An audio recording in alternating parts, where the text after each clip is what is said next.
എഞ്ചിൻ്റെ പിന്നിൽ ഒരു ഗ്രാമം കെട്ടിയാൽ എങ്ങനെ ഉണ്ടാവും? അതാണ് തീവണ്ടി. ലോകത്തിലെങ്ങും ഈ ഫാസിസ്റ്റ് ടെൻഡൻസികൾ ഏത് നിമിഷവും വരാം. ഒരു കാലത്ത് വായിക്കുമ്പോൾ അതിനൊരർത്ഥം, വേറൊരു കാലത്ത് വായിക്കുമ്പോൾ അതിന് വേറൊരർത്ഥം.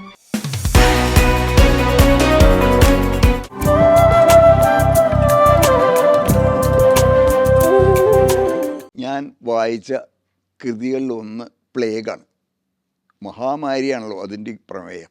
ആ ഒറാൻ നഗരത്തിൽ ഈ പ്ലേഗ് വരുന്നത് അത് ഒറാനിലും ഒരു രോഗമായിട്ടല്ല, അത് മരണം, ഫാസിസം, കറുപ്പ്, അങ്ങനെ തിന്മകളുടെ വലിയ ഒരു വരവായിട്ടാണ് അതിൽ ഉടനീളം വരുന്നത്.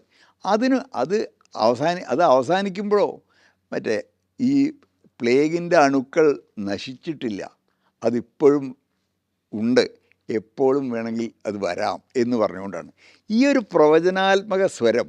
അത് നാസി ജർമ്മനിയുടെ മാത്രമോ പാശ്ചാത്യ ഇറ്റലിയിലെ മാത്രമോ ഭാരതത്തിൻ്റെ മാത്രമോ ഒരിടത്ത് മാത്രമായിട്ട് ഒതുങ്ങുന്നില്ല. ലോകത്തിലെങ്ങും ഈ ഫാസിസ്റ്റ് ടെൻഡൻസികൾ ഏത് നിമിഷവും വരാം എന്നുള്ള ഒരു ശബ്ദം അതിലുണ്ട്.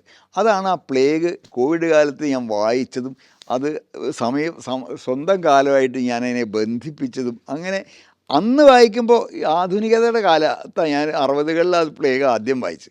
ഇപ്പം അത് വീണ്ടും വായിക്കുമ്പോൾ വേറൊരു രീതിയിൽ അതിന് അർത്ഥം കിട്ടാൻ.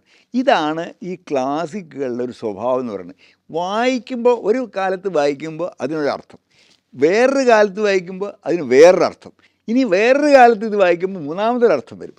ഇങ്ങനെ ഓരോ കാലത്തും ഓരോ അർത്ഥങ്ങൾ ഉണ്ടാക്കുവാനുള്ള ശേഷിയുള്ളതിനെയാണ് നമ്മൾ ക്ലാസിക്കുകൾ എന്ന് പറയുന്നത്. ഇതേപോലെ തന്നെയാണ് ആനന്ദിൻ്റെ മരുഭൂമികൾ ഉണ്ടാവുന്നത് എന്നുള്ള നോവൽ.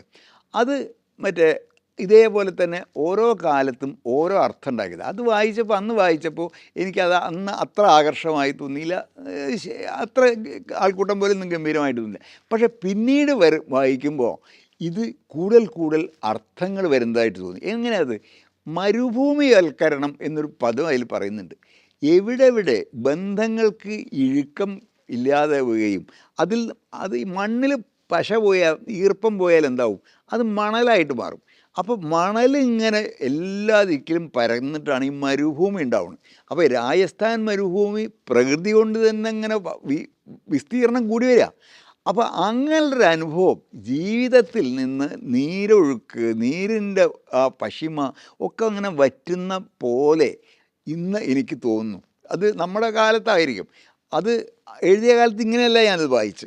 അപ്പോൾ അത് ഈ പറഞ്ഞ പോലെ രണ്ട് കാലത്ത് രണ്ട് അനുഭവങ്ങളെ ഉണ്ടാക്കുന്നു. ഇനി വേറൊരു കാലത്ത് വേറൊരു അനുഭവത്തിന് ഉണ്ടാക്കാം. അതും ക്ലാസിക്കുകൾ എന്നുള്ള വിശേഷണം അർഹിക്കുന്നു എന്നാണ് എനിക്ക് തോന്നുന്നത്. പിന്നെ തീർച്ചയായിട്ടും മാർക്കേസിൻ്റെ പുസ്തകം, 2 പുസ്തകം, ലവ് ഇൻ ടൈംസ് ഓഫ് കോളറേത്, അതുപോലെ ഈ 100 ഇയേഴ്സ് ഓഫ് സോളിറ്റ്യൂഡ്. അത് വായിച്ചാലും മതി വരില്ല. ഓരോ പ്രാവശ്യം വായിക്കുമ്പോഴും അതിന് ഓരോ അർത്ഥങ്ങളാണ്. ഇപ്പോൾ ഉദാഹരണത്തിന് അതിലത്തെ ഉപമകൾ മാത്രമായി എടുത്ത് വായിക്കാം. ഇത് ഏറ്റവും നല്ല ഉപമയായിട്ട് തോന്നുന്നത് തീവണ്ടിയെ പറ്റിയിട്ടുള്ള ഉപമ. തീവണ്ടി എന്ന് പറയുന്നത് എന്താ? ഒരു എഞ്ചിൻ്റെ പിന്നിൽ ഒരു ഗ്രാമം കെട്ടിയാൽ എങ്ങനെ ഉണ്ടാവും? അതാണ് തീവണ്ടി.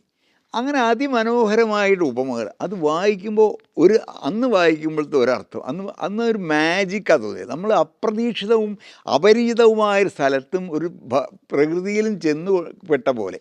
പക്ഷേ ഇപ്പോൾ വായിക്കുമ്പോൾ അത് വേറൊരർത്ഥമാണ്. മെക്കോണ്ടോ എന്നൊരു സ്ഥലമുണ്ടോ എന്ന് ചോദിച്ചുകൊണ്ടും അത് കണ്ടെത്താനായിക്കൊണ്ടും ഒരു സിനിമ തന്നെ ഉണ്ടായിട്ടുണ്ട്. ഞാനത് കണ്ടിട്ടുണ്ട്. എവിടെയാണ് മെക്കോണ്ടോ? എന്നിട്ട് പല ആളുകളും പല വേർഷൻസും അതിനെപ്പറ്റി പറയുന്നുണ്ട്. എന്നിട്ട് അവസാനം മാർക്കേസിനോട് തന്നെ ചോദിക്കാം എന്ന് വിചാരിച്ചിട്ട് അതിനോട് തന്നെ ഈ സംവിധായകൻ അല്ലെങ്കിൽ കഥാനായകൻ പോയി കണ്ട് ചോദിക്കുന്നുണ്ട്. അപ്പോൾ അയാൾ പറഞ്ഞു അത് എവിടെയില്ല ആ സ്ഥലം, അങ്ങനെ സ്ഥലമില്ല, പക്ഷേ അത് നമ്മുടെ ഉള്ളിൽ കിടക്കുന്ന ഒരു സ്ഥലമാണ് എന്ന് നമുക്ക് ബോധ്യപ്പെടും. അങ്ങനെയുള്ളൊരു വല്ലാത്ത, എവിടെയില്ല എന്ന് ഗ്രന്ഥകർത്താവ് പറഞ്ഞാലും ശരി, നമ്മുടെ ഒക്കെ ഉള്ളിലുണ്ട്. ഇതാണ് ഒരു ക്ലാസിക്.